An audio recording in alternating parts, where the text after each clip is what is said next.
दोस्तों, target with PS Parihar channel में आपका स्वागत है। और बड़ी ब्रेकिंग न्यूज उन विद्यार्थियों के लिए जो विद्यार्थी टीजीटी पीजीटी भर्ती का इंतजार कर रहे हैं, नई वाली। साथ में इस वीडियो में हम एलटी ग्रेड के एक और विवाद की बात करेंगे। एलटी ग्रेड में तो बहुत सारे विवाद हैं, लेकिन एक नया विवाद है ईडब्ल्यूएस को लेकर के, तो उसकी भी चर्चा इस वीडियो में हम लोग करेंगे। आगे बढ़ने से पहले एक सूचना है उन विद्यार्थियों के लिए जो विद्यार्थी एलटी ग्रेड शिक्षक भर्ती की तैयारी कर रहे हैं। वे सभी अभ्यर्थी चक्षु प्रकाशन की इस बेस्ट बुक को ले सकते हैं, जिसे आप लोग यहाँ पर देख रहे हैं। ये जो एलटी ग्रेड प्रारंभिक परीक्षा में जो जीएस का 30 क्वेश्चन पूछे जाते हैं, उसके लिए ये खास बुक है। इसमें 1800 से ज़्यादा बहुविकल्पीय संभावित प्रश्न दिए हुए हैं और सभी प्रश्नों की विस्तृत व्याख्या आपको इसी पुस्तक में देखने को मिल जाएगी। चक्षु प्रकाशन की ये बेस्ट बुक आप लोगों को सभी कापी किताबों की दुकानों में मिल जाएगी। और अगर आप लोग ऑनलाइन मंगवाना चाहते हैं तो उसकी लिंक मैंने डिस्क्रिप्शन बॉक्स और कमेंट बॉक्स दोनों जगह उपलब्ध करा दी है। आप लोग इसको ऑनलाइन भी मंगवा सकते हैं। चक्षु प्रकाशन की एलटी ग्रेड की और भी पुस्तकें आती हैं अलग अलग सब्जेक्ट की, जैसे हिंदी की आती है, गृह विज्ञान की भी है, गणित की, नागरिक शास्त्र, इंग्लिश वगैरह, विज्ञान, जीव विज्ञान। इनकी भी लिंक मैंने डिस्क्रिप्शन बॉक्स और कमेंट बॉक्स दोनों जगह उपलब्ध करा दी है। अगर आप लोग चाहें तो इनको भी ऑनलाइन मंगवा सकते हैं। चलिए शुरू करते हैं। और एक ऐसा संयोग बन गया है कि जब भी युवा मंच के द्वारा पत्थर गिरजाघर में कोई धरना प्रदर्शन का ऐलान किया जाता है या धरना प्रदर्शन होता है, तो कोई ना कोई जो नोटिस है वो शासन के द्वारा जारी कर दी जाती है। आपको पता था कि 29 तारीख यानी कि आज को लेकर के युवा मंच की तरफ से धरना प्रदर्शन और एक भंडारे का आयोजन का ऐलान किया गया था, जिसको कल रात को प्रयागराज के प्रशासन ने रोक दिया। और विद्यार्थी नहीं मान रहे थे। युवा मंच के अध्यक्ष अनिल सिंह जी से वार्ता हुई थी अधिकारियों की, तो उन्होंने कहा इसको ऐसे स्थगित नहीं करेंगे। तो फिर उन लोगों ने एक ऑफिशियल नोटिस जारी की थी, मोहर वोहर लगा करके बाकायदे, कि ये नोटिस हमको अनुमति नहीं दे पाएंगे, तो ये कैंसिल हो। फाइनली जो दबाव है वो आप लोगों का लगातार काम कर रहा है और अभी ये आयोजन होगा भंडारे का, बहुत जल्द उसकी तारीखों का ऐलान किया जाएगा। लेकिन एक नई नोटिस नई वैकेंसी को लेकर के जारी हो गई है। मैं टीजीटी पीजीटी एग्जाम के बारे में भी आपको जानकारी दूंगा, लेकिन पहले ये नोटिस देख लीजिए। आज ही भंडारे की डेट थी और आज ये देख लीजिए। पिछली बार जब एलटी की जो नोटिस जारी हुई थी, तब भी आप लोगों को याद आ रहा होगा कि पत्थर गिरजाघर में धरना प्रदर्शन चल रहा था। तो यहाँ पर ये देखिए नई भर्ती को लेकर के जानकारी दी गई है। और शिक्षा निदेशक उत्तर प्रदेश, ये देखिए यहाँ पर तृतीय अनुभाग, ये लिखा हुआ है अशासकीय सहायता प्राप्त माध्यमिक विद्यालयों में सीधी भर्ती के 31 मार्च 2025 तक की संभावित रिक्तियों को सम्मिलित करते हुए रिक्त पद जिनका अधियाचन चयन आयोग को प्रेषित किया जाना है कि सूचना उपलब्ध कराए जाने के संबंध में। इसमें यह कहा गया है, मोटी मोटी बात बता दूं, कि जो विज्ञापन निकल चुका जिसकी परीक्षा होनी है, उतने पदों को हटा दिया जाए और उसके बाद में जो बाकी के जो शेष पद हैं उनको भेज दिया जाए। और उसका प्रारूप भी बन गया है। लेकिन ये देखिए, आप अवगत हैं कि ऑनलाइन माध्यम से चयन बोर्ड पूर्व में प्रेषित अधियाचन 2022 में रिक्त पदों को सापेक्ष किया गया था।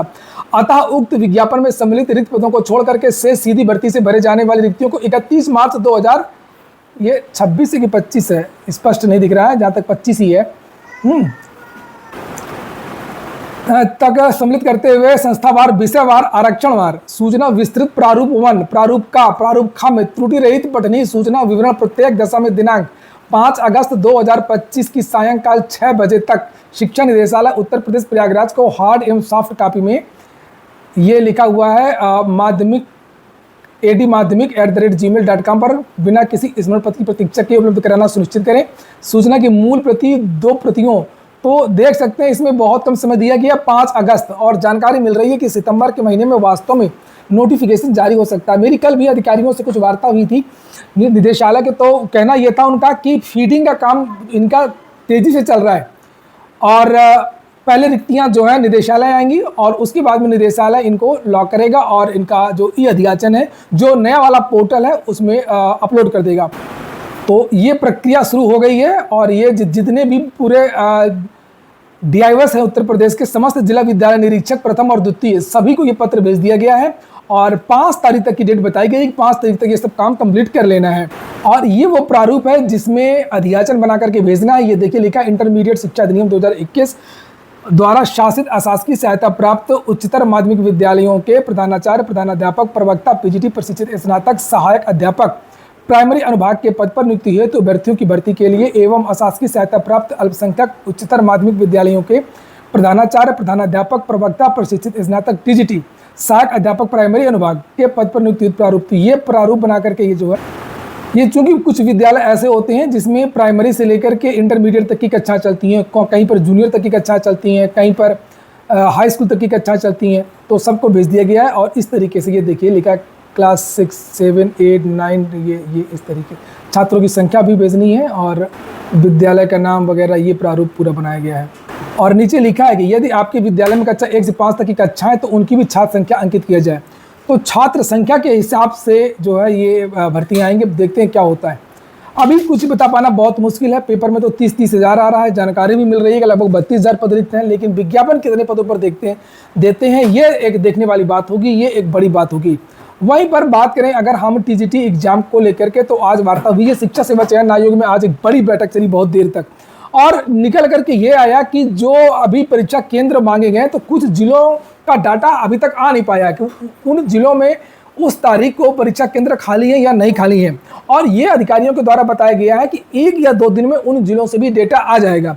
जैसे ही उन जिलों से डेटा आ जाएगा, हम तुरंत, जो हमें कहा है कि 1 हफ्ते के अंदर 24 तारीख को उन्होंने नोटिस जारी करी थी और उन्होंने कहा कि अभी 1 हफ्ता नहीं हुआ है, 1 हफ्ते के अंदर हम जो एग्जाम डेट है वो घोषित कर देंगे। तो इसी की वजह से इन्होंने अभी तक नोटिस जारी नहीं की है और बहुत जल्द टीजीटी और पीजीटी दोनों की exam date, official exam date, इनका जो ऑफिशियल ट्विटर हैंडल है या इनकी जो वेबसाइट है या मेरा चैनल है, आपको वो देखने को मिल जाएंगी।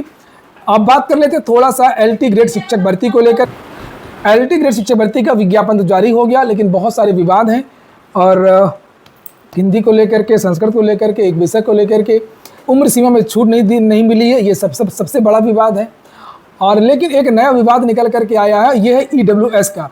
ईडब्ल्यूएस श्रेणी के अभ्यर्थियों द्वारा उनकी श्रेणी का प्रमाण पत्र कार्मिक अनुभाग के कार्यालय ज्ञापन संख्या, ये जो पुराना प्रारूप है उस पर लिखा है आवेदन करने के वर्ष के पूर्व वर्ष का ही मान्य होगा। ये बहुत खतरनाक लाइन है।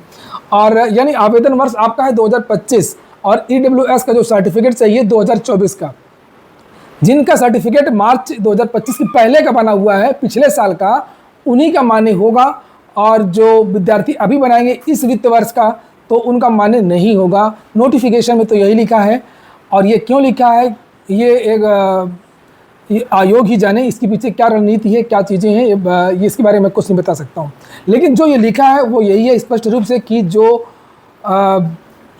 ईडब्ल्यू सर्टिफिकेट है वो पिछले साल का चाहिए। तो भाई वैकेंसी तो आने रही थी पिछले कुछ दिनों से, जब वैकेंसी नहीं आती है तो लोग रिन्यूअल भी नहीं कराते हैं, बार बार पैसा लगता है, पैसा खर्च होता है 1000-1500 रुपये ईडब्ल्यूएस में, तो खर्च ही हो जाते हैं, वकील वगैरह ले लेते हैं, मुंशी वगैरह ले लेते हैं। और जिन विद्यार्थियों ने रिन्यूअल नहीं करवाया होगा या जिन विद्यार्थियों ने नहीं बनवाया होगा, उन विद्यार्थियों को निश्चित तौर पर झटका लगा होगा। जिन विद्यार्थियों ने पहले से बनवा करके रखा होगा, जिनको जो पहले से तैयारी करते हैं विभिन्न भर्तियों में, तो हो सकता है कि उनका ईडब्ल्यूएस का सर्टिफिकेट काम आ जाए। मैं और अधिक जानकारी प्राप्त करने की कोशिश कर रहा हूं, जैसे मुझे कोई जानकारी मिलेगी इसके बारे में तो मैं आपको जानकारी दे दूंगा। ये हो गया आज का वीडियो आपको अच्छा लगा हो, आपके काम का हो तो लाइक बस कर दें। जिन छात्रों ने चैनल को सब्सक्राइब न किया हो सब्सक्राइब कर लें। जिन छात्रों ने टेलीग्राम चैनल को ज्वाइन न किया हो तो टेलीग्राम चैनल को भी ज्वाइन कर लें। टेलीग्राम चैनल की लिंक मेरे प्रत्येक वीडियो के डिस्क्रिप्शन में उपलब्ध रहती है, वहाँ पर भी बहुत सारी महत्वपूर्ण जानकारियाँ प्रदान की जाती हैं। पूरे वीडियो सुनने के लिए बहुत बहुत धन्यवाद।